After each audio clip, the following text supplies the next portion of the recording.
स्वागत और धन्यवाद। इंटरनेट में सुनने वालों का भी आभार, धन्यवाद।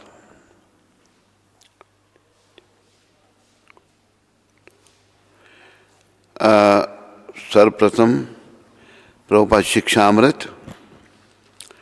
आज वैसे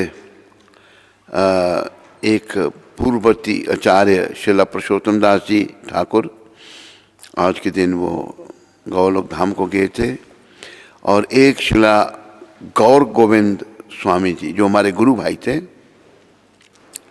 उन्होंने भी देह त्याग किया था मायापुर में।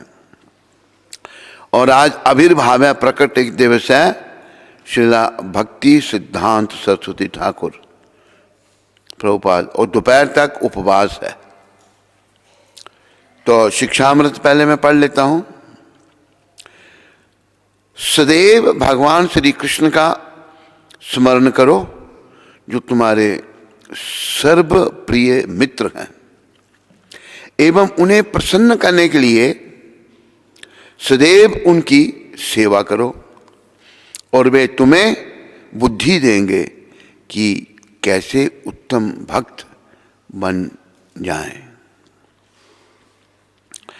ये प्रभुपाद ने पत्र लिखा था श्रीमान डी, ये पता नहीं 3 बार डी है को लिखा पत्र 3 मार्च को। तो प्रभुपाद यहाँ कह रहे हैं सदैव भगवान श्री कृष्ण का स्मरण करो। ये नहीं कि अगर हमने 16 माला जप ली तो अभी यहाँ पर दुनिया की बातें करें, इधर उधर की हंकें ना। हर समय प्रयास करना है। हमें आदत तो नहीं है, लेकिन ऐसी आदत डालनी है भगवान का स्मरण करने की, भगवान को याद रखने की। क्यों भगवान को याद रखना है? प्रभुपाद कहते हैं जो तुम्हारे सर्वप्रिय मित्र हैं, असली मित्र हमारे भगवान हैं। मित्र हैं, माता पिता बंधु सखा सब कुछ हैं। एक प्रार्थना की है भगवान के चरणों में, त्वमेव माता च पिता त्वमेव, त्वमेव बंधु च सखा त्वमेव। बोलो त्वमेव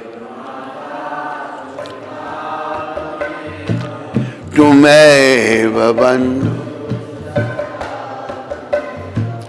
त्वमेव विद्या च द्वरिणं,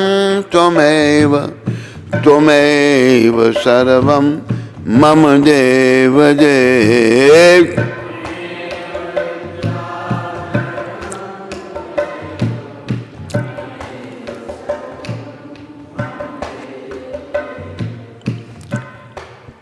त्वमेव माता, आप मेरे माता पिता बंधु सखा, मेरी विद्या, तुम्हें विद्या च त्वरणम त्वमेव सर्वम मम देव देव। हे देवों के देव, मेरे सब कुछ आप हैं। ये भाव हमने अपने भीतर जागृत करना है। असल में संसार में दुनिया में कोई हमारा नहीं है। लगता है ये मेरी पत्नी है, ये मेरा पति है, ये मेरी माँ है, ये मेरा बाप है। जैसे वो भजन की ओर आपको सुनाते हैं, संसार के लोग कहते हैं ये जितने रिश्ते नाते हैं ये बस मरघट तक ही जाते हैं, बस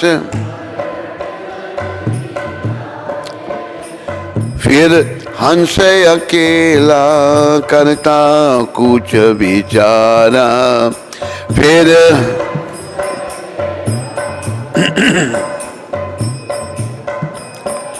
दुनिया में कौन तुम्हारा, दुनिया में तू भूल के अपना आप रहा कर पाप, तू भूल के ओ चेतन प्यारा, दुनिया में कौन हमारा, तू भूल के रहा ओ चेतन।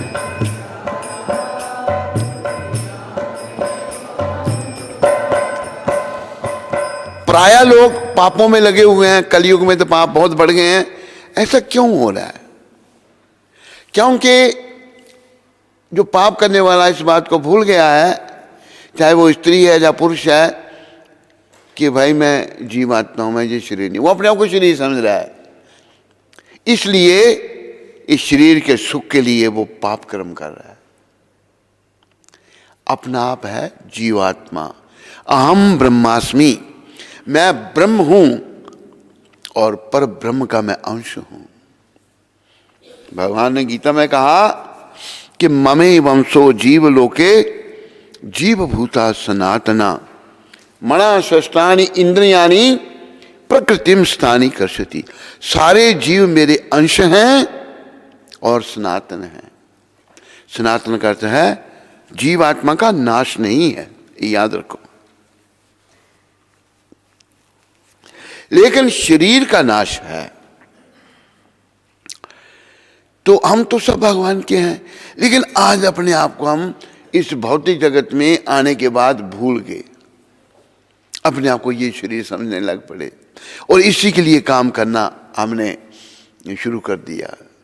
याद रखो, आध्यात्मिक जीवन की शुरुआत यहाँ से होती है कि हम ये शरीर नहीं, फिर हम कौन हैं? हम जीवात्मा हैं और मेरा संबंध परमपिता परमात्मा श्री कृष्ण से है। मेरा संबंध शरीर से नहीं है, परिवार से नहीं है, मेरा संबंध भगवान से है। एक बड़े सुंदर शब्द कहे हैं, ये परिवार मेरा नहीं है, फिर ये मेरे लिए है। जब तक मेरा शरीर है ये परिवार है, पर मेरा नहीं है। हम मेरा समझ लेते हैं, मेरा परिवार है, मेरी स्त्री, मेरा पुत्र, मेरा मकान, मेरी कार। क्यों? आत्मा को भूल गए हम। आत्माओं को भूलने के कारण हम शरीर के स्तर पर आ गए। देहात्मक बुद्धि कुनपे त्रिधातु के। ये जो कफ पित्त वात से बना हुआ शरीर है, एयर, बाइल एंड म्यूकस, इसको हमने अपना आप समझ लिया, हम ये शरीर नहीं। और याद रखो, जब तक आत्मा शरीर में है, इस शरीर का उपयोग केवल उस आत्मा को समझने के लिए होना चाहिए। और आत्मा को कैसे समझा जाएगा? जब हम परमात्मा श्री कृष्ण के सिमरन में लग जाएंगे, उनके हाथ में अपने जीवन की डोरी सौंप देंगे।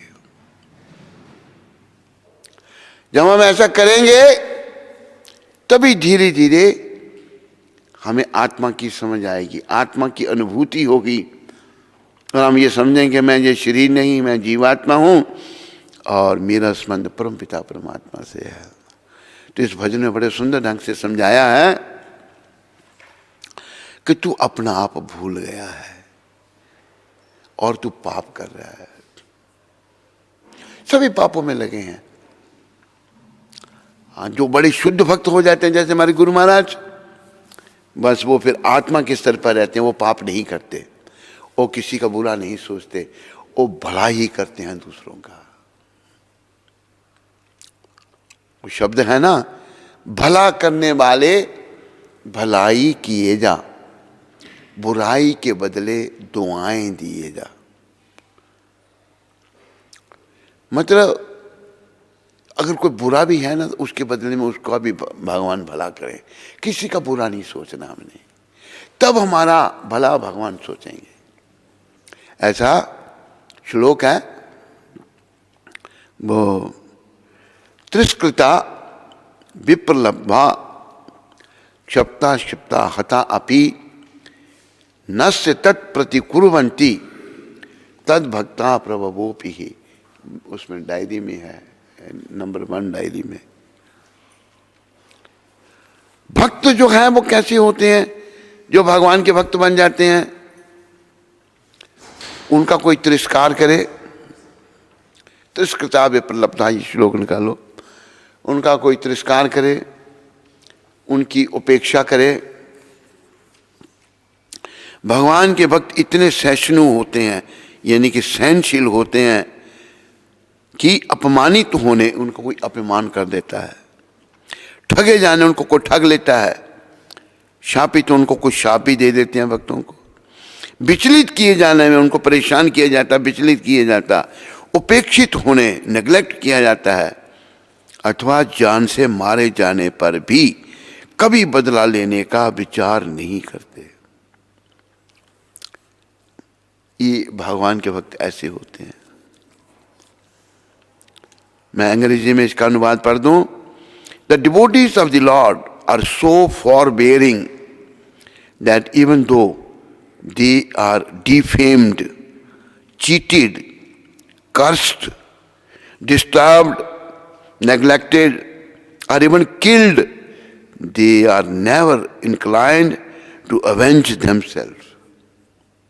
बदला लेने का भाव नहीं रखते। तो हम लोगों को इस शरीर में आकर जो ये देह मिली है, थोड़े समय के लिए, हजारों सालों या सैकड़ों सालों के लिए नहीं है, थोड़े समय के लिए है।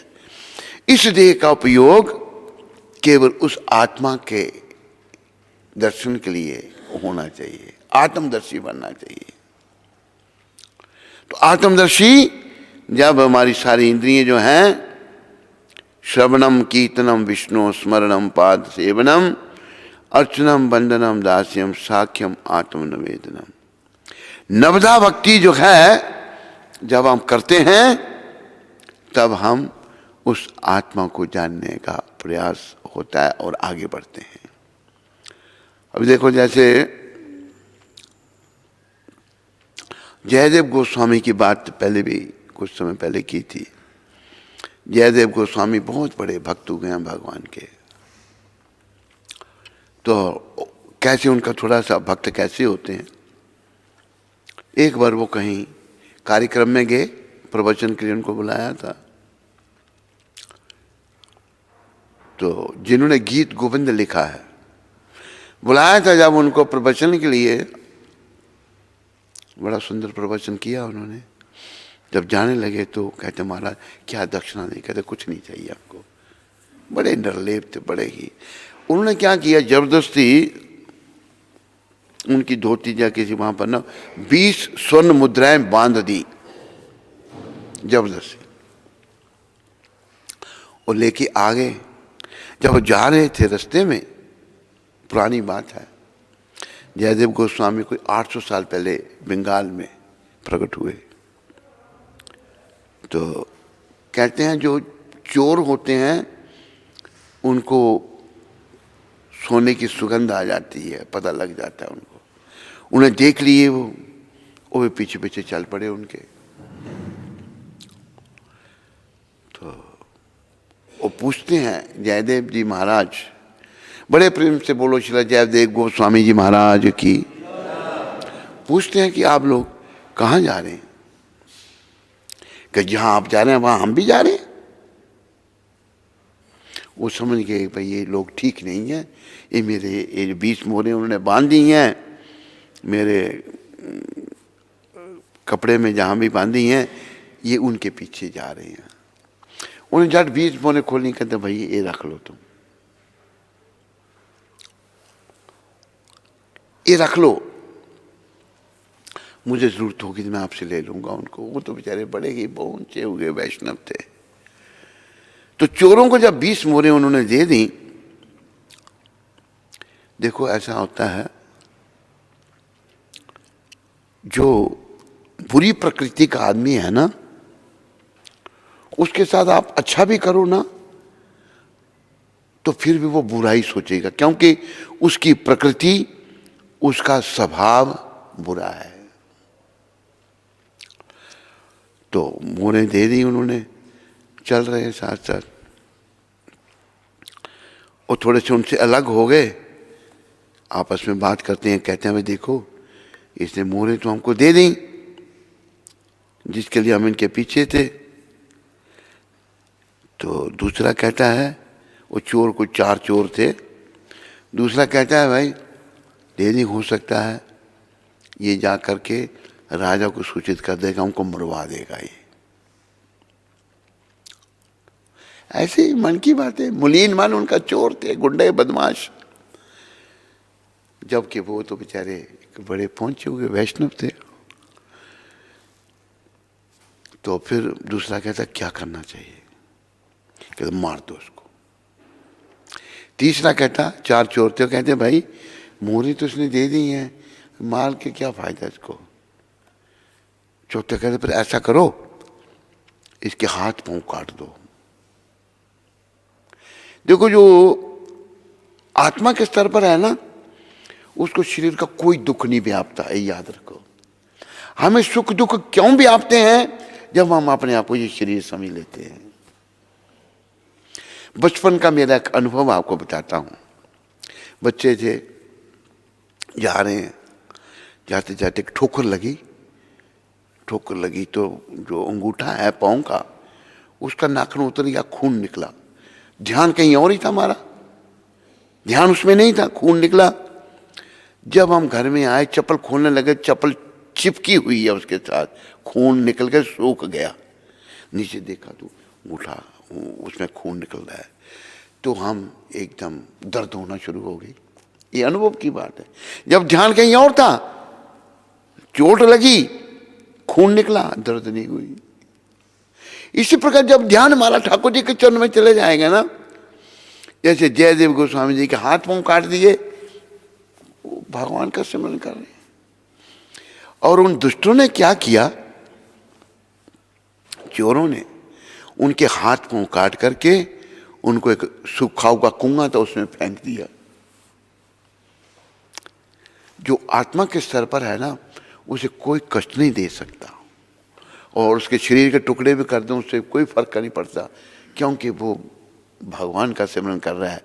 वो अपने आप को आत्मा समझ बैठा है, आत्मा को रियलाइज कर बैठ चुका है, वो आत्मदर्शी है वो, कि मैं आत्मा हूं, मैं ये शरीर नहीं हूं। शरीर के सुख दुख तभी तक हैं जब तक हमने अपने आप को ये शरीर समझा है। इसलिए हम सभी का प्रयास होना चाहिए आत्मा के स्तर पर आने का। आत्मा के स्तर पर कैसे, जब हम आत्मा के स्तर की बात करेंगे, भगवान का भजन करेंगे, सिमरन करेंगे और नियमों का पालन करेंगे, भगवान का चिंतन करेंगे, भगवान को अपने जीवन का केंद्र बना लेंगे। भाई ये कृष्ण ही सब कुछ है, मैं तो थोड़े समय के लिए शरीर में आया हूँ, एक दिन मैंने ये शरीर छोड़ देना है। तो जब वो ऐसा होगा तो आत्मदर्शी, धीरे धीरे वो आत्मदर्शी बन जाएगा। शरीर के सुख दुख उसको नहीं व्यापेंगे। तो जयदेव जी महाराज के हाथ पांव काट दिए, कोई उनको परवाह ही नहीं इस चीज की, कुएं में फेंक दिया। उस हालत में वो भगवान का सिमरन कर रहे हैं। उनको ऐसा बना दिया जैसे वर्णन आता, आगे आएगा वर्णन। जगन्नाथ जी के भी तो हाथ पांव नहीं है, ना हाथ है ना पांव है। जगन्नाथ जी ये वृंदावन का भाव है। वृंदावन के भाव में हाथ पांव शरीर के अंदर चले गए। जैसे कछुआ होता है ना, कछुआ अपना मुंह भी अंदर कर लेता है, हाथ पांव को भी अंदर कर लेता है अपनी रक्षा के लिए। ऐसे जयदेव गोस्वामी जी बन गए और गुंडे बदमाश चले गए। लेकिन भगवान है, सब जगह है। कन कन में भगवान। महाराजा लक्ष्मण सेन थे, राजा थे उस समय उस एरिया के, जहाँ ये घटना घटी बंगाल में। तो उन्होंने कुएं में देखा तो हाथ पांव है नहीं, चेहरे पर कोई मलाल नहीं, कोई ऐसा नहीं कि वो उनको कष्ट हो रहा, कुछ भी नहीं। बड़े प्रभा, भाई कौन आत्मा है ये, क्या? उनको निकाला, कुएं से निकाला बाहर। उन्होंने बाहर निकाल के उन्होंने कुछ भी शिकायत नहीं की। उन्होंने भगवान की ऐसी इच्छा है। राजा ले गया उनको उठाकर और अपना गुरु बना लिया महाराजा लक्ष्मण सेन ने। गुरु बना लिया, उनकी बस सेवा होने लगी। वो सदा अपने भजन में रहते थे, भगवान का सिमरन में रहते थे। एक दिन उनको आसन पर बैठाया था, महल का ऊपर का हिस्सा था, ऊपर के भाग में। तो नहीं, ऐसा नहीं था, ऐसा नहीं था। वो किसी ने गलत सुनाया था, मुझे वो याद आ रहा है। फिर ये कथा भाग उसमें है, भक्तमाल में ये कथा है। क्या हुआ, जयदेव जी महाराज की कृपा से राजा ने, भाई कोई साधु संत आ सकता है, राजमहल में आ सकता है, साधुओं को कोई रोक टोक नहीं। तो हुआ क्या, वो चार चोरों ने साधु भेष बनाया, सर मनवाया, तिलक लगाया, ऐसे नकली कपटी साधु बन गए, जैसे रावण कपटी साधु बना था। तो अब महल में आ गए, किसने जिनको अनुमति, जाओ भाई संत हैं ये। आए जब महल में तो उनकी भेंट देखा, जयदेव जी महाराज बैठे हुए वहां पर आसन पर, उनके पांव के नीचे से मिट्टी खिसकी। भाई ये कैसे आ गया यहाँ पर। लेकिन देखो भक्तों का व्यवहार देखो, जो ये श्लोक है भागवत का, पहला स्कंद 18वां अध्याय 48वां श्लोक, बिल्कुल पूरा उतरता है जयदेव गोस्वामी पर। तो जयदेव जी महाराज ने राजा को बुलाया, राजा ने उनको अपना गुरु बनाया था। क्या, हाँ गुरु महाराज। कहते ये मेरे मित्र हैं, वो चार गुंडे जिन्होंने उनके हाथ पांव काटे हैं, इनको जितना धन चाहे दे दो। अच्छा महाराज आपके मित्र हैं ये। ले गए, खजाना खोल दिया, अब ले लो तुम जो कुछ लेना है। चोरों को जो है खूब धन दिया उन्होंने, साधु भेष में है वो चोर। तो राजा कहता है, कहाँ आपका आश्रम, कहाँ रहते हैं, मेरे आदमी आपको छोड़ आएंगे कि रास्ते में कोई आपको लूट ना ले। तो राजा ने 2 सिपाही उनके साथ कर दिए, अंगरक्षक, जाओ। तो जब जा रहे थे, वो राजा के सिपाहियों ने उन 4 चोरों को पूछा, भाई ये हमारे राजा के जो गुरु हैं, ये कब से, कहाँ से जानते हो आप इनको, आपको देखो कितना सम्मान किया, कितना धन दिया आपको।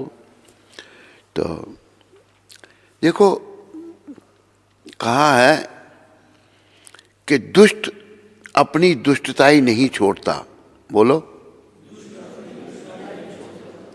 पर हमें अपनी सज्जनताई नहीं छोड़नी चाहिए। दुष्ट ने दुष्टताई करनी है, लेकिन अच्छे व्यक्तियों ने अच्छा ही काम करना है, हमने बुरा नहीं करना। जब सिपाही पूछ रहे हैं उन चोरों को, चोर देखो अपनी हरकतों से बाज नहीं आ रहे, दुष्ट बेकसूर जयदेव जी महाराज को कितना, वो कहते हैं देखो भाई ऐसा है, आप लोगों ने पूछा तो आपको सच बता देते हैं। हम जो है ना, ये जो है राजा का गुरु, हम सब एक दूसरे राजा के पास थे, वहां इसने अपराध कर दिया, ऐसे मनगढ़ंत बात है, इसने अपराध कर दिया और राजा ने हमको कहा कि इसको मार दो। लेकिन हमने क्या किया, इसके हाथ पांव काट दिए। सच्चाई बोलेंगे, हाथ पांव काट दिए इसके। तो कहा अच्छा ये ऐसे हैं, और उल्टे शब्द कहे, कोई मैं कहूंगा वो शब्द नहीं, ये ऐसे हैं। कहते हाँ ये ऐसा है, अपराधी है। 2-3 बार कहा तो राजा के सिपाहियों को विश्वास ना हो, भाई इतनी महान आत्मा। वो कहते नहीं, हाँ हुआ क्या, देखो भगवान से सहन नहीं हुआ, जगन्नाथ भगवान से सहन नहीं हुआ। जब वो ऐसा कह रहे थे, धरती फटी और चारों के चारों गुंडे उसमें धंस गए, और ऊपर से धरती मिल गई, चारों मर गए। धरती ने बस उनको अपने अंदर ले लिया। राजा के सिपाहियों ने आके सारी बात राजा को बताई। कौन है ये बातें कर रहा है नीचे, देख उसको बोलो पर सत्संग हो रहा है, तुम जोर जोर से क्या बातें कर रहे हो। तो राजा के सिपाही जो थे उनको राजा को बताया। जब राजा को बताया उन्होंने, तो राजा आया जयदेव जी महाराज के पास, कहते गुरुदेव बताओ ये क्या बात है, वो ऐसा कह रहे थे। पहले तो मना किया उन्होंने, कि नहीं बताइए कृपा करके। बोला सारी बात सुनानी पड़ी उनको। फिर जब उन्होंने दुष्टों ने ये रहस्य उद्घाटन किया ऐसे, तो उन्होंने राजा का और श्रद्धा हो गई उनके चरणों में, और जगन्नाथ जी की कृपा से उनके हाथ पांव भी वापस आ गए। जगन्नाथ जी की कृपा से जयदेव जी के हाथ पांव वापस आ गए। तो आप देखो उनको जान से मारने का प्रयास किया, लेकिन राखे कृष्णा मारे के, मारे कृष्णा राखे के। जिसकी रक्षा कृष्ण करें उसे कौन मार सकता है, और जिसे कृष्ण मारे उसे कौन बचा सकता है। तो ये श्लोक तिरस्कृता विप्रलब्धा शब्दा क्षिप्ता हता अपि नस्य तत्प्रतिकुर्वन्ति तद भक्ता प्रभवोपि ही। भागवत का ये पहला स्कंद 18वां अध्याय 48वां श्लोक। भगवान के भक्त इतने सहिष्णु का मतलब सहनशील होते हैं कि अपमानित होने, ठगे जाने, ठग ले कोई उनको, शापित होने कोई शाप दे दे, विचलित किए जाने, उपेक्षित होने अथवा जान से मारे जाने पर भी कभी बदला लेने का विचार नहीं करते। ऐसे होते हैं भगवान के भक्त, और ऐसे भक्त भगवान को प्रिय हैं, और ऐसे भक्तों के साथ साथ भगवान रहते हैं और उनकी रक्षा करते हैं। लोगों को भगवान बता देते हैं कि मेरे भक्त को कोई कितना भी कष्ट देगा, मेरे भक्त को कोई फर्क नहीं पड़ता। तो the devotees of the lord are so forbearing, अंग्रेजी समझने वालों के लिए, that even though they are defamed, cheated, cursed, disturbed, neglected, or even killed, they are never inclined to avenge themselves. तो ये शरीर हमें भक्त बनने के लिए ही मिला है, लेकिन आज हम अपने बुरे कर्मों के कारण, दुष्कर्मों के कारण इसको भूल गए हैं कि ये शरीर मुझे मिला है श्री कृष्ण की भक्ति करने के लिए। अपना आप हम भूल गए हैं, आत्मा को भूल गए हैं, और वातावरण इतना दूषित हो गया है। हमारा समय भी था, हमें अपने समय में हम बड़े भी हो गए, कई बातों का पता ही नहीं था। आजकल के स्कूल इतने गंदे, उस समय भी स्कूल ऐसे थे, वहाँ गंदे बच्चे जो हैं उनके माध्यम से कई बातों का पता लगता था। लेकिन बड़ी कृपा थी भगवान की, वातावरण बहुत दूषित है। हमने भगवान से मिलना है, इस दूषित वातावरण से बचना है, और अपने आप को याद करके पाप करना बंद करने हैं। हम तो चेतन जीवात्मा हैं, और दुनिया में कोई हमारा नहीं है सिवाय भगवान के। फिर शिक्षा है भजन में, जब मौत शीश पर आएगी, जब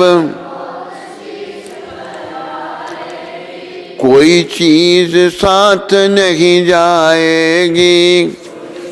इसको कितने बार लगाना होता है? एक ही बार काफी होता है। माँ बाप ना देगा कोई सहारा, माँ बाप ना, दुनिया में कौन तुम्हारा, दुनिया ये जितने रिश्ते नाते हैं, ये बस मरघट तक ही जाते हैं।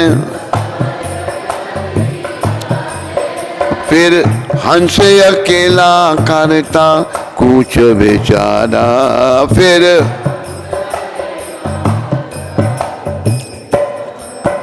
दुनिया में कौन तुम्हारा, दुनिया। ये नाते रिश्ते जो है ना, जहाँ शरीर को जलाने के लिए ले जाया जाएगा, वहां तक जाते हैं बस, आगे कोई नहीं जा सकता, ना कोई जाता है ना कोई जा सकता है। फिर हंस अकेला, आत्मा अकेली जाती है। तो फिर कह रहे हैं लेखक, बस धर्म ध्यान संग जाएगा,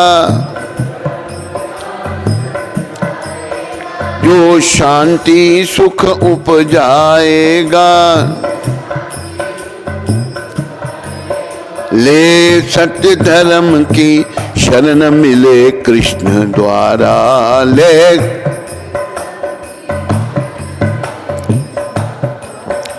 दुनिया में कौन तुम्हारा, दुनिया।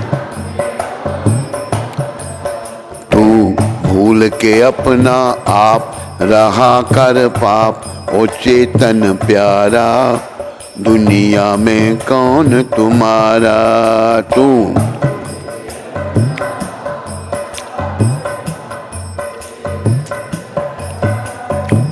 सारे बोलो, बच्चों क्यों नहीं बोलते, तुम कहां देख रहे हो। फिर आखिरी शब्द क्या है, नित्य कृष्ण राम गुण गाया कर, निज जीवन सफल बनाया कर, मोह माया है जगत प्यारे झूठ पसारा, मोह माया है जगत प्यारे झूठ पसारा, दुनिया में कौन हमारा, दुनिया। दुनिया में याद रखो कोई हमारा नहीं है। ये नहीं वो समय जब आ जाए तब हम याद करेंगे, नहीं, पहले हमने ऐसा बनना है, ये समझ लेना है कि कोई भी हमारा नहीं है। स्त्री पुत्र धन दौलत मकान कार बंगले पति घर बार दूर की चीज रही, ये शरीर भी हमारा नहीं है, याद रखो।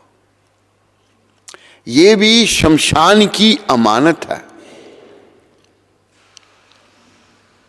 हमारा ये शरीर शुरू, लेकिन आज हम अज्ञानता बस इसी शरीर को अपना समझ बैठे हैं। शिक्षा दीक्षा ऐसी ही है कि अपने आप को शरीर समझ बैठे हैं। तो ये हमारी बहुत बड़ी भूल है, ये हमारी बहुत बड़ी अज्ञानता है कि हमने अपने आप को शरीर समझा है। शरीर के स्तर से ऊपर उठना है, आत्मा के स्तर पर आना है।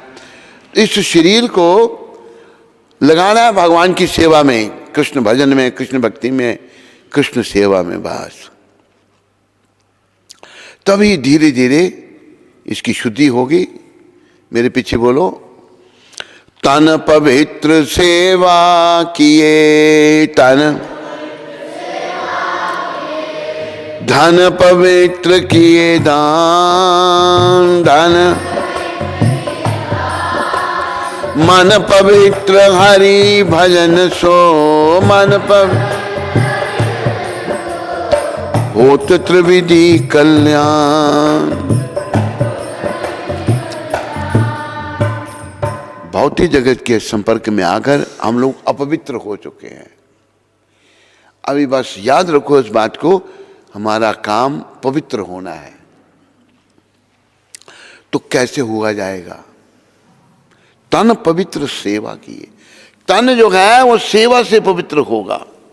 मंदिर में सेवा करो, ये नहीं थोड़ा सा काम मिला फिर चले गए कमरे में घुस गए, नहीं। अरे बाहर रहो, काम करो, बच्चों से काम लो, देखो कहीं कमी है खुद ही काम ढूंढ लो, लेकिन भाव नहीं है। हम टाइम पास कर रहे हैं खाली, मन मलिन हो चुके हैं ना बड़े। इंद्रियों का तर्पण करने के कारण मन बहुत मलिन है हमारे। टाइम नहीं पास करना, ये नश्वर शरीर से सेवा करनी है। कई संत ऐसे हैं वृंदावन में सोहनी सेवा, झाड़ू सेवा, झाड़ू लगाते हैं। एक हमारे परमाचार्य हुए श्यामानंद जी महाराज, श्यामानंद प्रभु, वो ब्रिज में रहते थे और सुबह सुबह जल्दी उठ के झाड़ू लगाना। कोई लोग जो मंदिरों के दर्शन करने जा रहे हैं उनको कहीं पाँव में कोई कांटा ना चुभे। तो एक बार वो क्या हुआ, झाड़ू लगा रहे थे, उसको सोहिनी सेवा कहते हैं। झाड़ू को सोहिनी सेवा कहते हैं, झाड़ू लगाना नहीं कहते। वृंदावन में झाड़ू लगा रहे थे तो उनको एक पायजेब मिली बड़ी सुंदर।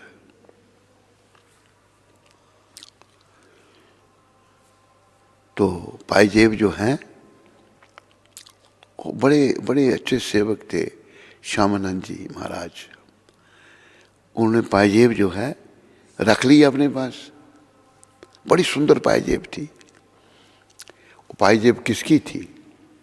राधा रानी की। राधा रानी ने कृपा करने के लिए स्वतः ही वो गिरा दी, क्योंकि वो बेचारे इतना सेवा करते थे, वृंदावन को साफ सुथरा रखते थे, झाड़ू लगाते थे। अभी ललिता जब राधा रानी की सेवा कर रही हैं, उनको पूछा, श्री जी आपकी पायजेब नहीं है? तो देखो कहीं खो गई है। फिर तो बोला कि वो एक भक्त है, वो झाड़ू लगाता है वृंदावन में, उसको हो सकता मिली हो। तो ललिता जी भेष बदल कर आई। ललिता विशाखा जो राधा कृष्ण के साथ रहती हैं, उनकी सेविकाएं, प्रधान सेविकाएं हैं, आए वो भेष बदल कर वृद्ध स्त्री का उन्होंने रूप बना लिया। श्यामानंद जी को पूछा कि यहाँ पर एक मेरी बहू की पायजेब गिर गई, तो मिली आपको? कहते हाँ मिली है, पर मैं दूसरी से मिलाकर दूंगा, मैं ऐसे नहीं दूंगा। कहते दे दो, मेरी बहू की है। कहते नहीं ऐसे नहीं, मुझे दिखाओ पहले, और दूसरी से मिलाऊंगा। अगर कोई दूसरा आ गया मेरे पास मांगने के लिए तो मैं कहाँ से दूंगा? तो राधा रानी की कृपा थी उन पर। तो बोला अच्छा, राधा रानी जी के दर्शन हुए उनको, सेवा भाव से देखो राधा जी के दर्शन हुए। उन्होंने दूसरे चरण, उनके माता के चरण में जो दूसरी पायजेब पड़ी थी, मिलाई एक ही जैसी हैं, उन्होंने अपने माथे से लगाया उनको। ये राधा रानी की जगत जननी की पायजेब माथे से लगाया, वहाँ यहाँ पर तिलक बन गया उनके माथे पर, पायजेब का तिलक बन गया, और राधा रानी जी के चरणों में खुद पायजेब बनाई। मतलब कितनी देखो सेवा से कितने महान बन गए कि राधा रानी के साक्षात दर्शन उनको हुए। ये भी हमारे संप्रदाय के बड़े आचार्य हुए। तो उनके गुरु थे, उनके गुरु का नाम पता है किसी को? हैं? मेरे को शायद हृदय चैतन्य नहीं थे। हृदय चैतन्य महाराज उनके गुरु थे। उन्होंने जब देखा अपने शिष्य को, श्यामानंद जी को, कि ये क्या तिलक लगा ली है, हमारा तिलक तो ये है ना। तो क्या बताया, उन्होंने बताया, लेकिन उनको विश्वास नहीं हुआ। बोला मिटाओ इस तिलक को। वो पायजेब से तिलक लगा, मिटाया, खून निकलने लगा, तिलक नहीं मिटे। आखिर फिर पता लगा सच्चाई यही थी कि राधा रानी की कृपा। तो सारे वैष्णव समाज बैठा,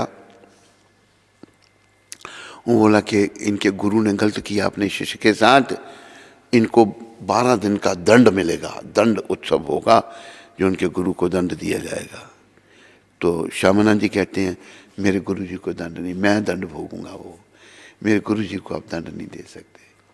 तो 12 दिन का दंड उत्सव मनाया गया वृंदावन में। तो सेवा से देखो इतनी कृपा मिलती है। खाली मत बैठो, ये शरीर जो है ना हार्ट चाम का बना हुआ, कफ पित्त बात से बना हुआ, ये किसी काम का नहीं है। अगर इसके द्वारा आप सेवा करेंगे ना तो ये तन पवित्र हो जाएगा, और इसमें मन जो है रहने वाला वो भी धीरे धीरे पवित्र होगा। घरों में देखो हमको कितना काम करना पड़ता है। अगर हम आश्रम में आ गए आश्रम में घर से भी ज़्यादा काम करना चाहिए। ये भगवान का काम है, भगवान के लिए हम कर रहे हैं। लेकिन ऐसा देखा गया है कि इंटरेस्ट नहीं लेते हम, इसमें दिलचस्पी नहीं लेते, तो वो अच्छा नहीं, ऐसा नहीं करना। हमारी ये देह जो नश्वर देह है ये पवित्र नहीं होगी। हम जब शुरू में आए संस्था में तो दिल्ली में पहले हमने ज्वाइन किया, हमको आने नहीं दे रहे थे, बोला हम नहीं जानते। तो फिर राधा रानी ने और कृष्ण भगवान ने प्रबंध कर दिया, एक माता ने हमारा ठहरने का प्रबंध कर दिया कहीं। पहली बार वो माता मिली हमको। फिर मैं वो जिसके पास चलाया वो एक NRI का घर था, कनाडा में वो रहता था, घर बनाया था उसने दिल्ली में बहुत बढ़िया। तो उसका जो रखवाली करने वाला रहता था खाली उसमें, वो कबीरपंथी था। तो मैंने कहा भाई आप कितने बजे उठते हो? कहते मैं 3 बजे उठता हूँ। कहते मुझे भी उठा देना। मैं नहा धोकर मंदिर चले जाना, कारपेट की सफाई करनी, ब्रश मारना, काम में लगाए रखना। उन्होंने देखा भाई लड़का तो ये काम करने वाला है। कोई 10-12 दिन में जाता रहा उस घर से, कहते तो अभी तुम मंदिर में आ सकते हो। तो सेवा करने से कोई कमी नहीं होती, सेवा करने से ये शरीर घिसता नहीं। ये हार्ड चाम का बना हुआ शरीर जो है ना, बड़ा सुंदर, जैसे दोहा कहा है, तन पवित्र सेवा किए, तन की पवित्रता सेवा से, धन पवित्र किए दान, धन पवित्र होगा दान देने से। और दान कहाँ देना चाहिए? भगवान की सेवा में। भगवान ने गीता में यही कहा, यद करोषि यद अश्नासी यद जहोसी ददासी यद तपस्यासी कौन्तेया तद कुरुषम मद अर्पणम। हे कुंती पुत्र, तो जो कुछ करता मुझे अर्पण कर, मेरे लिए करता कर। दान देता वो ही मुझे दे, सेवा करता तो मेरी कर, भक्ति करता तो मेरी कर। मेरे भगवान मेरे लिए जब तुम सब कुछ करेगा, ऐसा करने से ही तुम मुझे प्राप्त करेगा। हमने सब कुछ कृष्ण के लिए करना है। तो धन की पवित्रता होगी दान देने से। भगवान की सेवा में धन देना चाहिए। हम हिंदू लोग नहीं देते, मुसलमान लोग अपनी कमाई से कुछ परसेंटेज मस्जिद को देंगे, सिख लोग देते हैं, ईसाई लोग देते हैं, लेकिन हिंदू लोग नहीं देते। हिंदू जिनके पास सनातन धर्म है, जो अनादि पुरातन है, वो बेचारे बड़े ही ऐसे ही ढीले पड़ गए, सब ऐसे ही हो गया काम। तो हमें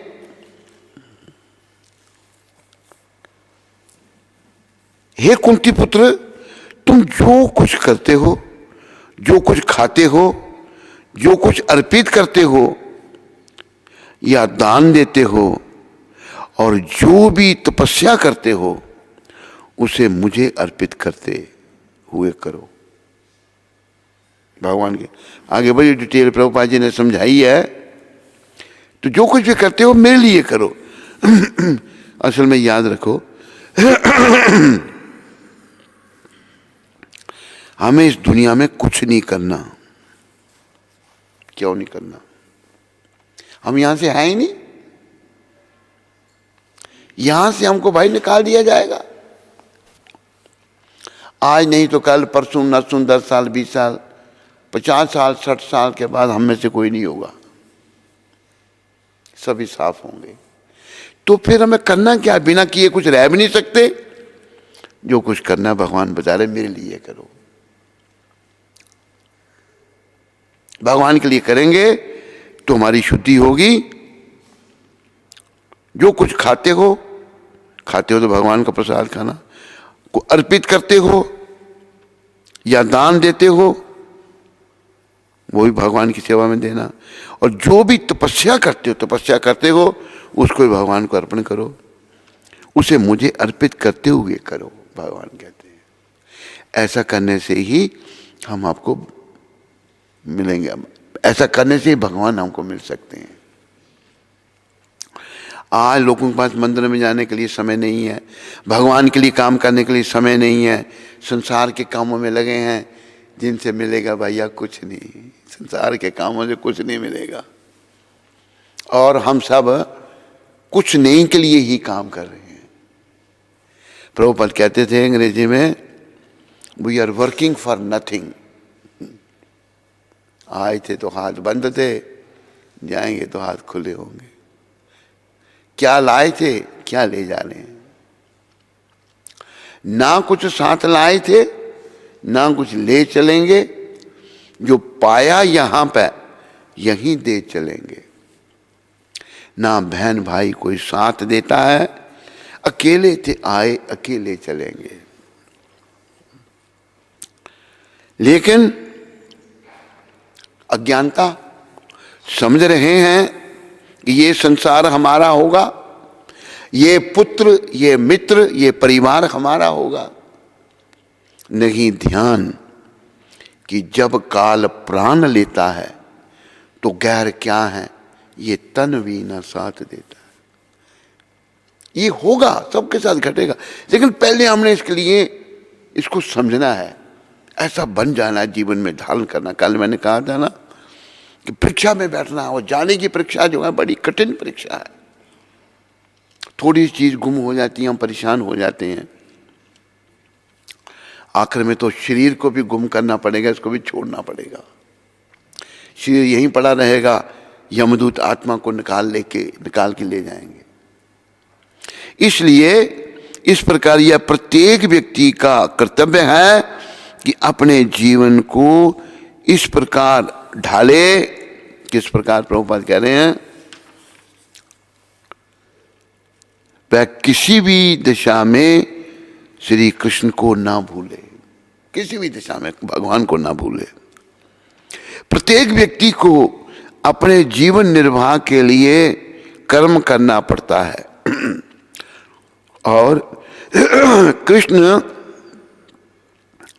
यहां पर आदेश देते हैं कि हर कोई उनके लिए ही कर्म करे, भगवान के लिए ही कर्म करें। हम भगवान के लिए नहीं करते, अपने लिए करते हैं। प्रत्येक व्यक्ति को जीवित रहने के लिए कुछ ना कुछ खाना पड़ता है, अतः उसे चाहिए कि श्री कृष्ण को अर्पित भोजन के उचिष्ट को ग्रहण करे, यानी कि प्रसाद। उचिष्ट मतलब जो भगवान को अर्पण हुआ। प्रत्येक व्यक्ति को कुछ ना कुछ धार्मिक अनुष्ठान करने होते हैं, अतः कृष्ण की संस्तुति है, इसे मेरे हेतु करो। जो भी अनुष्ठान भगवान कहते हैं मेरे लिए करो, यही अर्चन है।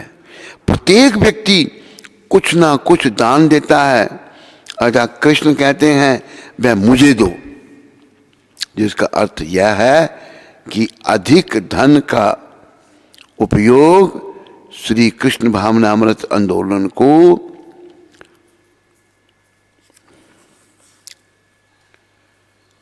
कृष्ण भावना अमृत आंदोलन की उन्नति के लिए करो, इस आंदोलन को आगे बढ़ाओ। आजकल लोग ध्यान विधि के प्रति विशेष रुचि दिखाते हैं, यद्यपि इस युग के लिए यह व्यवहारिक नहीं है। ध्यान लगाना चाहते हैं, किंतु यदि कोई 24 घंटे हरे कृष्ण का जप अपनी माला में करे तो वह निश्चित रूप से महानतम ध्यानी तथा योगी है, जिसकी पुष्टि भगवद गीता के 6ठे अध्याय में की गई है। तो सब कुछ भगवान के लिए करना सीखना है, तभी हमारा जीवन भाई सफल होगा, नहीं तो जीवन विफल है। तुम्हारे सर्वप्रिय मित्र हैं हमारे। देखो आखिर में संसार के लोग कोई साथ ना दे सकता है ना देता है, लेकिन अगर हम कृष्ण की शरण में आगे होंगे तो कृष्ण जरूर साथ देंगे, इसमें कोई संदेह नहीं है। कईयों के दिए हैं भगवान ने साथ, जो उन्होंने अपने जीवन की डोरी उनके हाथ में सौंप दी, उन्होंने उनका साथ दिया भगवान ने। तो फिर आगे कहते हैं प्रभुपाद, प्रसन्न करने के लिए सदैव उनकी सेवा करो, भगवान की सेवा करो। उनके विग्रह रूप में भगवान प्रकट हुए हैं और वे तुम्हें बुद्धि देंगे। एक गीता का श्लोक है, तेषम सततम युक्तानाम भजताम प्रीतिपूर्वकम। हमेशा बड़े युक्ति, बड़े तरीके से भगवान का भजन किया, बड़े भाव से। तेषम सततम, हमेशा के लिए, युक्तानाम, बड़ी युक्ति से। तेषम सततम युक्तानाम भजताम प्रीतिपूर्वक, बड़े प्रेम से भगवान का भजन किया जाता है। तो भगवान क्या करते हैं, ददामी बुद्धि योगम तम, उसको बुद्धि देते हैं, अकल देते हैं, जिससे वो बातों को समझ सकता है। तेषम सततम युक्तानाम भजताम प्रीतिपूर्वकम ददामी बुद्धि योगम तम येन माम उपयन्ति ते। जो प्रेम पूर्वक मेरी सेवा करने में निरंतर लगे रहते हैं, प्रेम पूर्वक निरंतर, मसला के लिए, ये नहीं थोड़ा सा किया जाकर फिर छोड़ दिया ना, निरंतर लगे रहते हैं, उन्हें मैं ज्ञान प्रदान करता हूँ, बुद्धि देता हूँ, ज्ञान देते हैं भगवान, जिसके द्वारा वे मुझ तक आ सकते हैं। कैसे भगवान तक जाया जाएगा, जब भक्ति करेंगे, सेवा करेंगे, तो भगवान बुद्धि योग यानी कि ज्ञान देंगे, ये करो, ये नहीं करो, ऐसा करने से हम भगवान के निकट आएंगे। यही हमारे जीवन का उद्देश्य है। ये भी बड़ा सुंदर श्लोक है, आगे प्रभुपाद जी ने काफी तात्पर्य दिया है। इस श्लोक में बुद्धि योग शब्द अत्यंत महत्वपूर्ण है। हमें स्मरण हो कि द्वितीय अध्याय में भगवान ने अर्जुन को उपदेश देते हुए कहा था कि मैं तुम्हें अनेक विषयों के बारे में बता चुका हूँ और अब मैं तुम्हें बुद्धि योग की शिक्षा दूंगा, भगवान ने कहा। अब उसी बुद्धि योग की व्याख्या की जा रही है। बुद्धि योग कृष्ण भावनामृत में रहकर कार्य करने को कहते हैं। बुद्धि योग जो है, कृष्ण भावनामृत में रहकर काम करने को बुद्धि योग कहते हैं, और यही उत्तम बुद्धि है। बुद्धि का अर्थ है, बुद्धि और योग का अर्थ है यौगिक गतिविधियां अथवा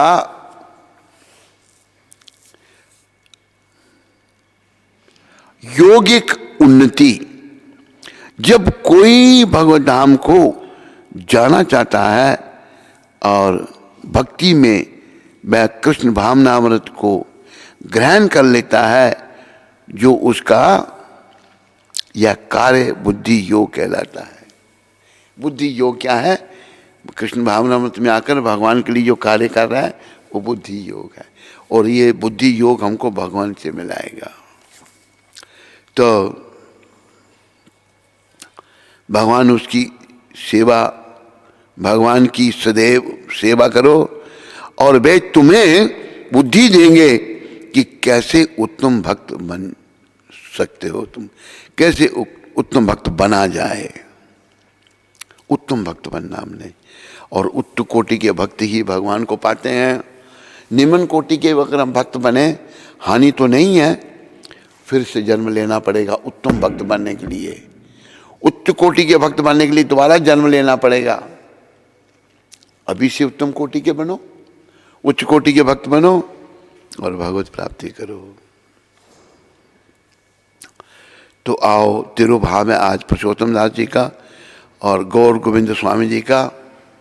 तो ये जो भजन गाया जाता है वो गा लें, फिर उनके जीवन पर आगे बढ़ते हैं। ये अनिलो प्रेमाधन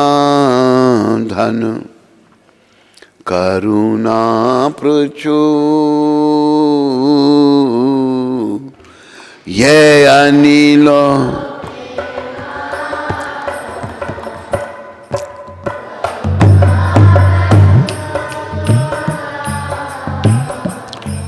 हे न प्रभु कोठा गेला आचार्य ठाकुर, हे न प्रभु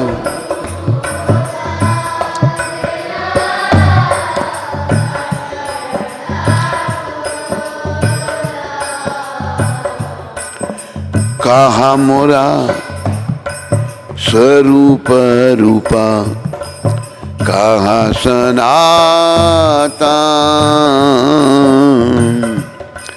कहा मोरा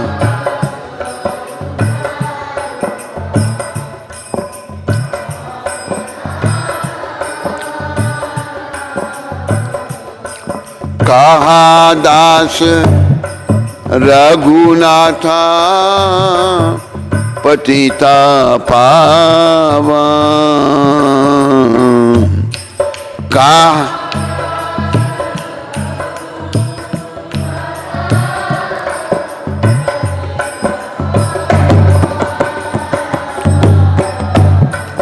कहा मोरा भट युगा, कहा कबीरा, कहा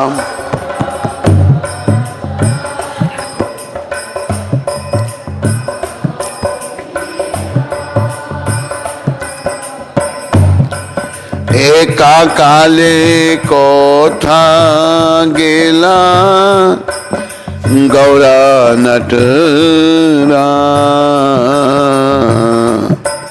एका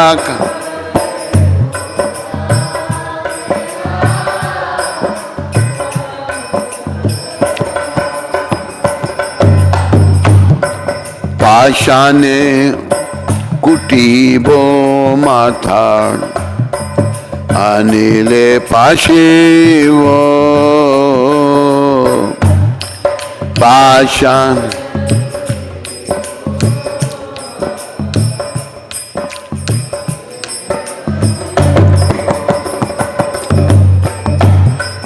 गौरंगा गुनेरा निधि,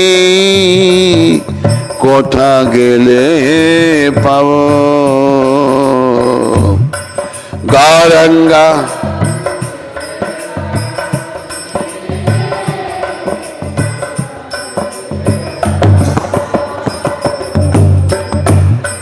सेई सवा संगीरा संगे, ये कोई लो विला, सेई सवा संगी, ये कोई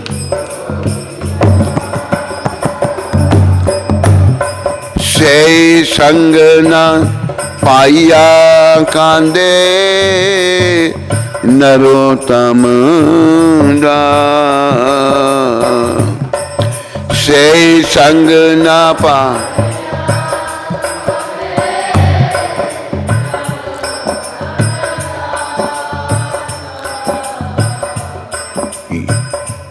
ये अनिलो प्रेमाधन करुणा प्रचुर, ये अनिल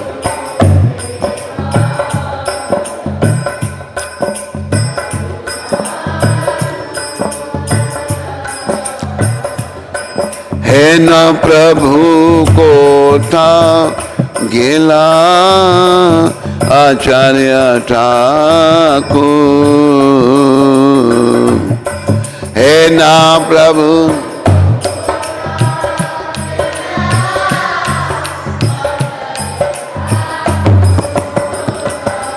जय पुरुषोत्तम ठाकुर जय पुरुषोत्तम ठाकुर।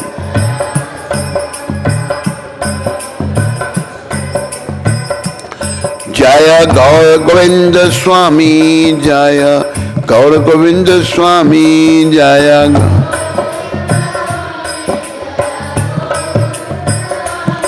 प्रभुपाद प्रभुपाद प्रभुपाद प्रभुपाद। जय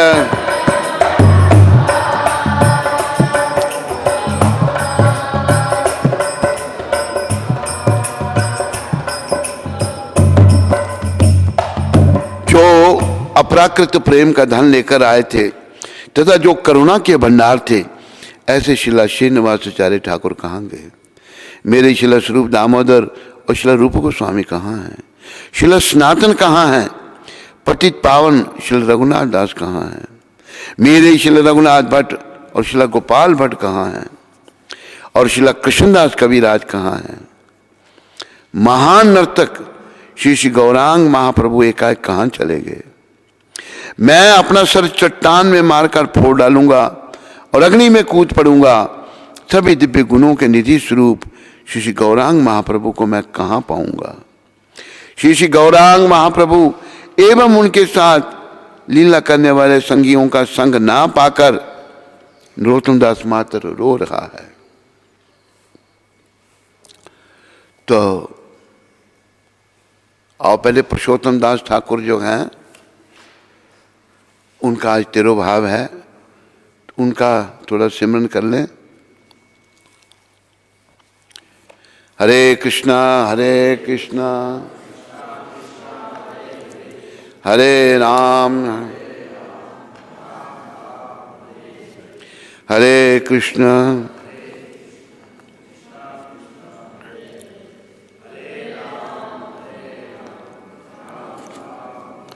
शिला पुरुषोत्तम दास ठाकुर। शिला पुरुषोत्तम दास निरंतर नित्यानंद प्रभु के स्मरण एवं सेवा में निमग्न रहते थे।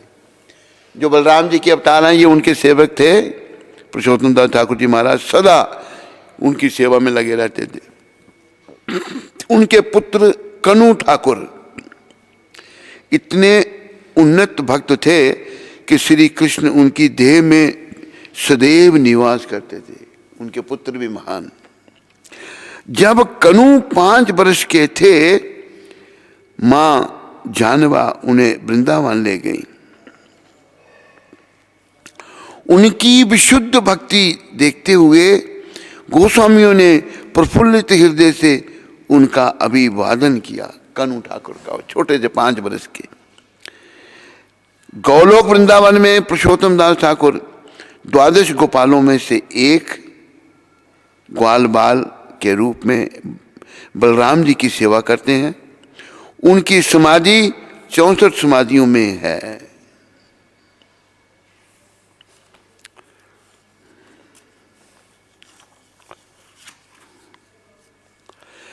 आगे है तिरुभाव शिला गौर गोविंद महाराज। इनके विषय में थोड़ा सा बता दूं मैं। गौर गोविंद जो हैं, ये उड़ीसा में इनका जन्म हुआ और इन्होंने प्रभुपाद जी की बहुत सारी पुस्तकें जो हैं उनको उड़िया भाषा में अनुवाद किया। बहुत सारी पुस्तकें नियम था इनका। रोज ही एक बार मेरे कमरे में मेरे साथ ठहरे थे, हम दोनों इकट्ठे थे मायापुर में। तो उन्होंने नियम से अपनी पुस्तकों को लिखना, अनुवाद करना प्रभुपाद जी की पुस्तकों का। इन्होंने भुवनेश्वर में मंदिर भी निर्माण किया, बहुत बड़ा मंदिर, और बड़े अच्छे प्रचारक थे। प्रभुपाद जी के द्वारा ही इनको संन्यास मिला था। हमसे सीनियर सन्यासी थे और आज के दिन इन्होंने अपना देह त्याग किया था मायापुर में। ये अपने कमरे में थे और भी इनके साथ कुछ भक्त लोग थे। हम पास में एक और दूसरे भक्त के साथ बैठ के बातें कर रहे थे, तो भक्त जोर से चिल्लाए, तो मैंने उसको कहा, मैंने कहा कोई चला गया। कहते वो भक्त कहते हैं ऐसा मत कहो। तो पता गया इन्होंने बातें करते करते ही देह त्याग दिया था आज के दिन मायापुर में। और आज के दिन ही भक्ति सिद्धांत महाराज का प्राकट्य दिवस है। हमारे प्रभुपाद जी के गुरु, हमारे दादा गुरु, आज के दिन वो प्रकट हुए थे। तो गौर गोविंद जी ने जब इन्होंने शरीर छोड़ा तो हम उसी फ्लोर पर थे, फर्स्ट फ्लोर में, मायापुर में फर्स्ट के सेकंड फ्लोर पर इनका कमरा था। वहाँ पर बातें करते करते देह त्याग दिए इन्होंने। फिर उनके भक्तों ने बड़ा विलाप किया, बड़े रोए। इनकी समाधि जो है वो भुवनेश्वर में ही बनाई है भक्तों ने। भुवनेश्वर जो है जगन्नाथपुरी से पास में ही है, शहर है। तो सब ने देह त्यागनी है। इन्होंने जगन्नाथ धाम, अपना मायापुर धाम में देह का त्याग किया था। बोलो श्री गौर गोविंद जी महाराज की।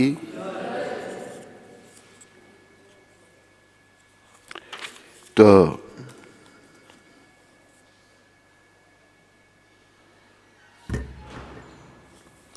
आओ, हमारे जो दादा गुरु भक्ति सिद्धांत प्रभुपाद हैं, उनके जीवन के बारे में कुछ पढ़ें।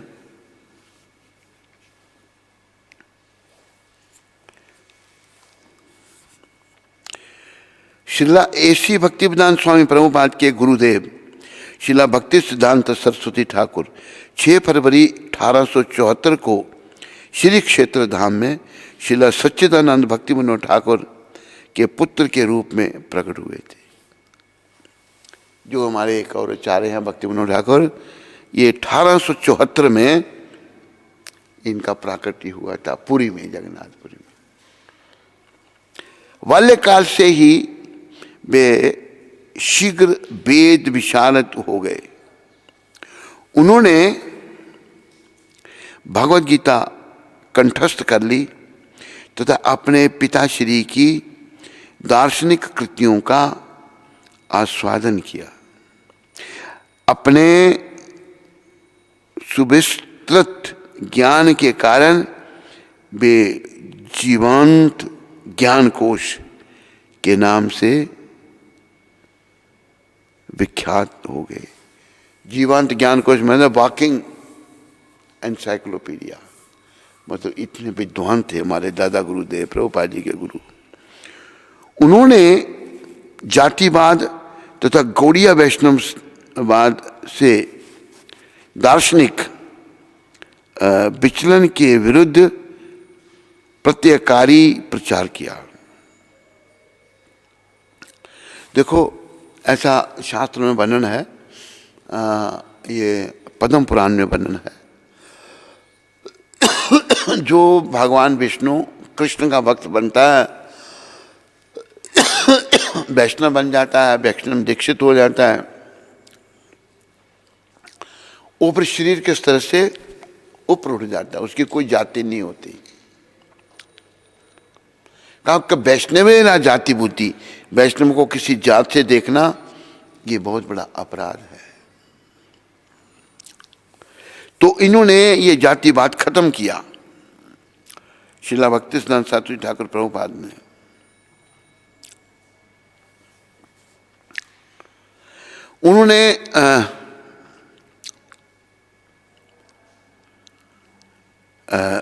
उन्होंने गौड़ीय वैष्णव से दार्शनिक विचलन के विरुद्ध प्रत्ययकारी प्रचार किया।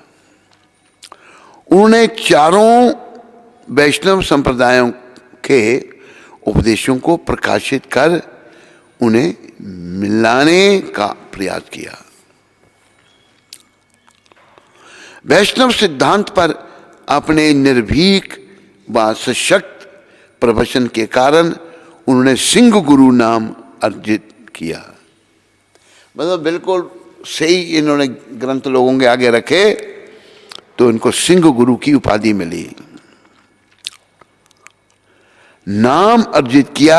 सिंह गुरु का सामना होने से बचने के लिए मायावादी उस गली को पार कर निकल जाते हैं। एक साहसी प्रचारक होने के साथ साथ वे समस्त दिव्य गुणों से विभूषित थे। प्रचारक भी थे बड़े महान, लेकिन दिव्य गुण भी बहुत थे इनमें, उनसे विभूषित थे तथा भगवत प्रेम से परिपूर्ण थे। उन्होंने भारत में 64 गौड़िया मठ मंदिर तथा बर्मा, इंग्लैंड एवं जर्मनी में भी केंद्र स्थापित किए। 64 गौड़िया मठ और बाकी जगहों में भी केंद्र स्थापित किए। श्रील सरस्वती ठाकुर ने नवद्वीप के धन लोलुप्त गोस्वामी वर्ग के प्रचंड प्रतिरोध के होते हुए भी श्रीधाम मायापुर में योगपीठ पर अपने गौरवशाली पिता द्वारा प्रकाशित श्री चैतन्य की प्रकट स्थली को विकसित किया। उन्होंने वहां पर एक अनमोल, एक मनोरम मंदिर बनाया। अब देखो कि 500 साल पहले चैतन्य महाप्रभु प्रकट हुए थे, तो लुप्त हो गई थी जगह, गंगा वहाँ पर है। तो इन्होंने अपने पिताजी के, उनके पिता ने उस जगह को प्रकट किया था, बताया था कि यही महाप्रभु प्रकट हुए थे, और उसको कंफर्म किया था। फिर हमारे एक और परमाचार्य जो हैं श्रील जगन्नाथ दास बाबा जी, जगन्नाथ दास बाबा जी 144 साल तक पृथ्वी पर रहे, 144 साल। तो भक्तिविनोद ठाकुर ने उनको बुलाया वहाँ पर, भाई ये चैतन्य महाप्रभु का प्राकट्य स्थान है। तो बाबा जी चल नहीं सकते थे, उम्र बहुत हो गई थी, 144 साल। तो उनको टोकरे में डाल के लाए थे। जैसे एक ने टोकरा उठाया था, जो स्थली दिखाई तो उछलांग लगाए इन्होंने टोकरे से, नाचने लगे कि यही महाप्रभु का जन्म स्थान है। नृत्य किया उन्होंने बड़ा, जबकि चलना भी कठिन था इनके लिए, इतने भावुक ये हो गए। तो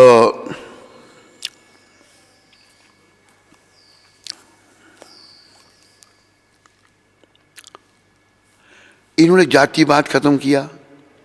श्रील सरस्वती ठाकुर ने नवद्वीप के धन लोलुप गोस्वामी वर्ग के प्रचंड प्रतिरोध के होते हुए भी श्रीधाम मायापुर में योगपीठ पर अपने गौरवशाली पिता द्वारा प्रकाशित श्री चैतन्य की प्रकट स्थली को विकसित किया। उन्होंने वहां पर एक मनोरम मंदिर बनाया।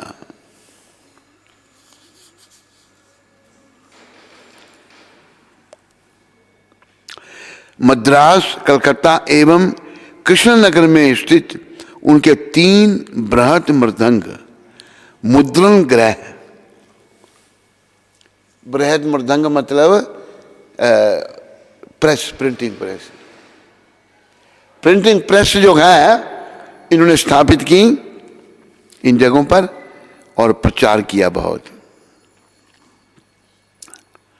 गौरांग महाप्रभु के संदेश का प्रचार प्रसार करने हेतु अनन्य पुस्तकों, पत्रिकाओं एवं समाचार पत्रों का प्रकाशन करते थे। जब उनसे प्रश्न किया गया कि वे नदिया प्रकाश नामक दैनिक आध्यात्मिक समाचार पत्र का प्रकाशन क्यों कर रहे थे, तब श्रील सरस्वती ठाकुर का उत्तर था, यदि एक नगण्य नगर 5 दैनिक समाचार पत्र निकाल सकता है, तो हम पूर्ण पुरुषोत्तम भगवान के असीम दिव्य धाम गोलोक वृंदावन में उनकी अवित्रत नित्य नूतन दिव्य गतिविधियों के विषय में प्रतिक्षण एक समाचार पत्र प्रकाशित कर सकते हैं। अपने पिताश्री की रचनाओं के अतिरिक्त उन्होंने अनेक प्रमाणिक शास्त्र भी प्रकाशित किए। भगवद गीता, श्रीमद् भागवतम, श्री चैतन्य भागवत, चैतन्य मंगल,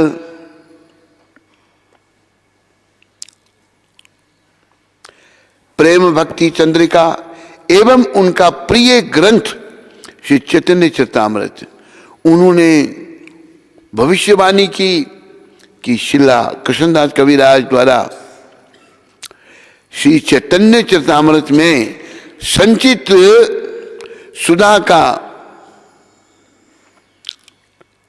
रस लेने के हेतु 2 विदेशी बंगला सीखेंगे।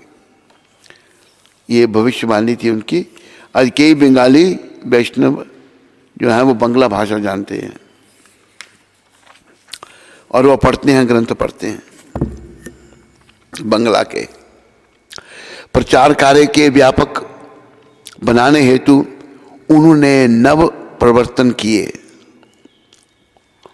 भारत भर में उन्होंने श्री कृष्ण एवं श्री चैतन्य महाप्रभु की लीलाओं को दर्शाती प्रतिमाओं तथा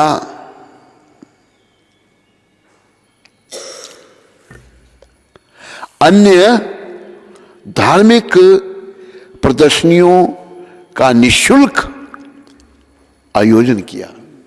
निःशुल्क, कोई पैसा नहीं। अत्याधुनिक शिल्प विज्ञान प्रयोग में लाते हैं। उन्होंने बाल्यपन कठपुतलियों का भी प्रदर्शन करवाया। जब जहां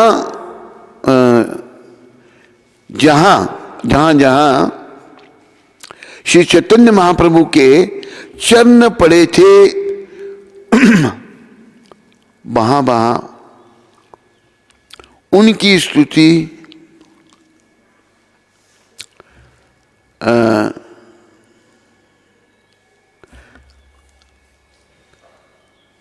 उनकी स्मृति स्वरूप उन्होंने संगमरमर पर अंकित भगवान के श्री चरण कमलों के बेहन स्थापित किए। रीति विरुद्ध जाते हुए उन्होंने अपने सन्यासियों को सिले हुए कुर्ते तथा ओवरकोट पहनने की तथा कार एवं मोटर बोटर में सवार होने की आज्ञा दी और उन्हें महाप्रभु का संदेश समुद्र पार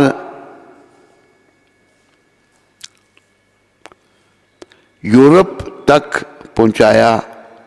पहुंचाने को कहा।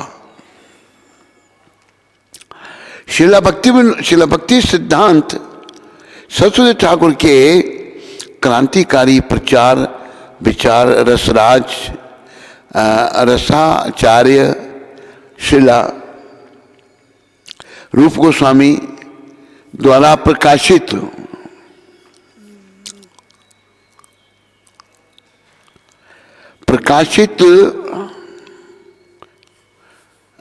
युक्त वैष्णव के शास्त्रीय सिद्धांत से ऊपर कर आए।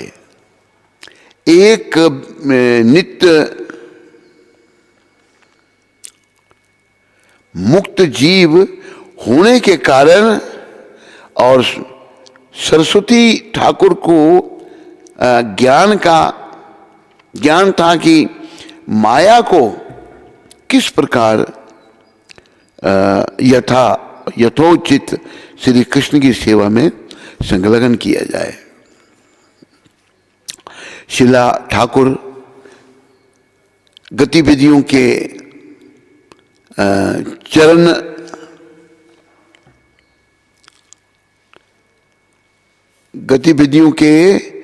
चरण चिन्ह का अनुगमन करते हुए उन्होंने सामाजिक सामंजस्य तथा सबको आध्यात्मिक संतोष प्रदान करने के हेतु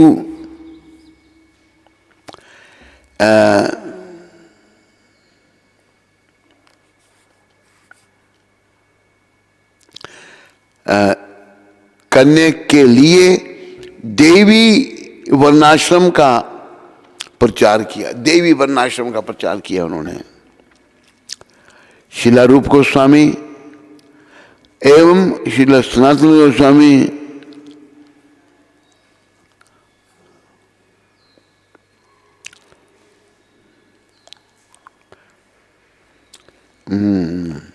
रूप गोस्वामी एवं शिला रघुनाथ दास गोस्वामी की शिक्षाओं का समर्थन करते हुए उन्होंने भक्ति ज्ञान का उपदेश दिया तथा सहस्रों लोगों को आलोकित किया कि किस प्रकार श्री गोवर्धन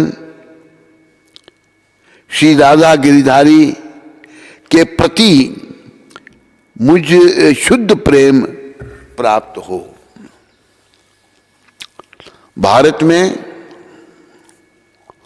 उनके प्रचार कार्य की चमत्कारिक सफलता के अतिरिक्त शिला भक्ति सिद्धांत सरस्वती ठाकुर का यह महानतम योगदान था। उनके सर्वोपरि शिष्य शिला ऐसी भक्ति वेदांत स्वामी प्रभुपाद जिन्हें उन्होंने दीक्षा दी तथा विश्व भर में कृष्ण भावनामृत का प्रचार करने हेतु प्रेरित किया। जब शिला प्रभुपाद को अपने गुरुदेव शिला भक्ति सिद्धांत सरस्वती प्रभुपाद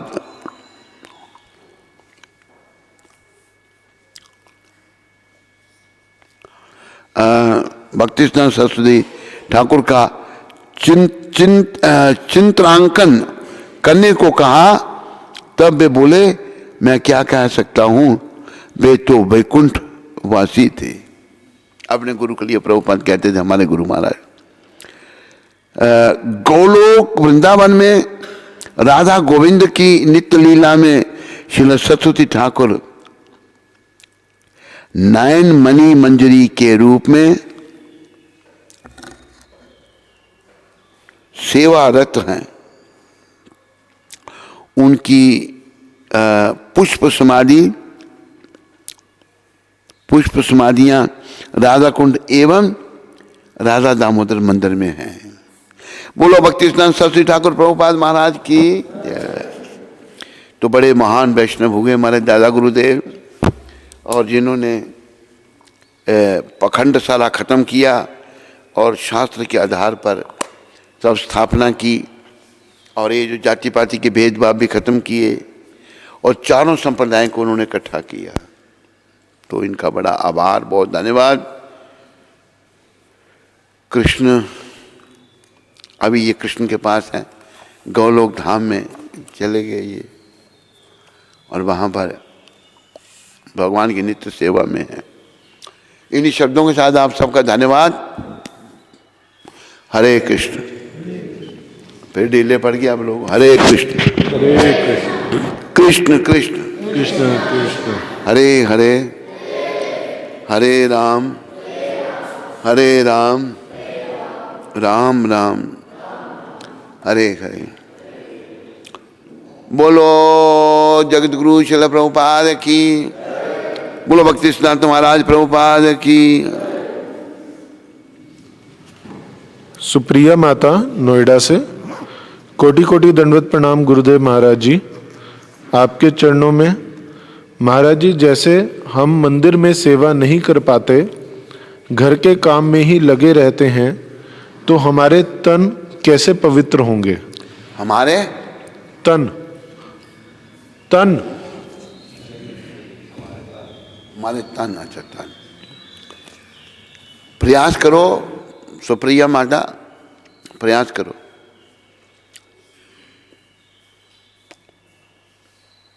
भगवान कृपा करें।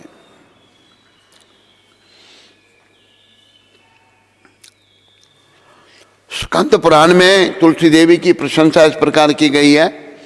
मैं तुलसी देवी को नमस्कार करना चाहता हूं, क्योंकि ये पाप कर्मों के समूह को तुरंत नष्ट कर देती हैं। इनके स्पर्श अथवा दर्शन मात्र से मनुष्य सारे क्लेशों तथा रोगों से विमुक्त हो सकता है। इनको नमस्कार करने तथा इन पर जल डालने मात्र से मनुष्य यमराज के दरबार में भेजे जाने के भय से मुक्त हो जाता है।